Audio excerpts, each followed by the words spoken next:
The Disaster Distress Helpline provided by the federal government has seen an 891% spike in calls since the coronavirus lockdowns began in February. Why is this having such an alarming impact on people's mental health, and what can we do about it?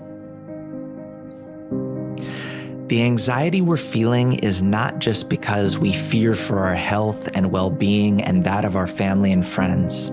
It's not just because TV no longer fulfills us. It's not just withdrawal symptoms from the change of routine or because we can't go where we want to and do what we please.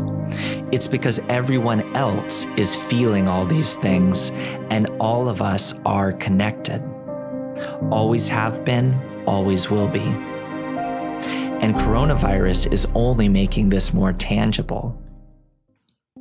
Across the globe, for the first time in history, we partake of a single problem, a common state, like an illness overtaking an entire body.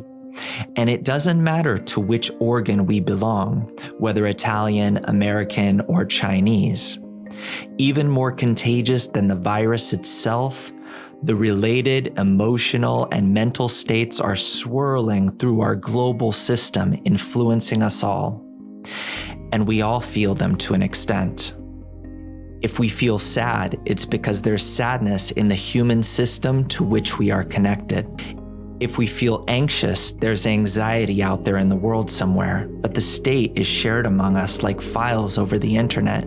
Some of us feel like now there are problems in our families, and this gives us angst. But our family just picks up on the problems in our global family, like a modem receiving a signal. The torpor and boredom we feel is part of a common state we're all going through. So what should the distress helpline workers tell callers to do personally about the contagion of fear, anxiety, and boredom, and family conflict ricocheting through the human system of connections? How do we treat the symptoms of withdrawal from our previous lives? How do we fill the emptiness brought by show after show, and the longing to return to the old life simply because it's the only other life we know? They should be told that coronavirus has already caused us to take the first step towards a much better world. The first step is to stop, calm down, have a seat. We don't actually need to run around. In general, people are not made in order to run around all the time the way we were. Let go of the way things were and think of how they might be in a life different than the one we created for ourselves, unwittingly and truly against our own will and benefit.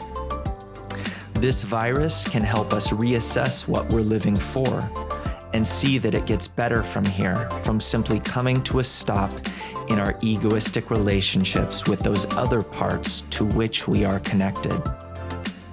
There's a different kind of society that's possible, one in which we influence the connected parts of our human system with positive states, a feeling of good global connection.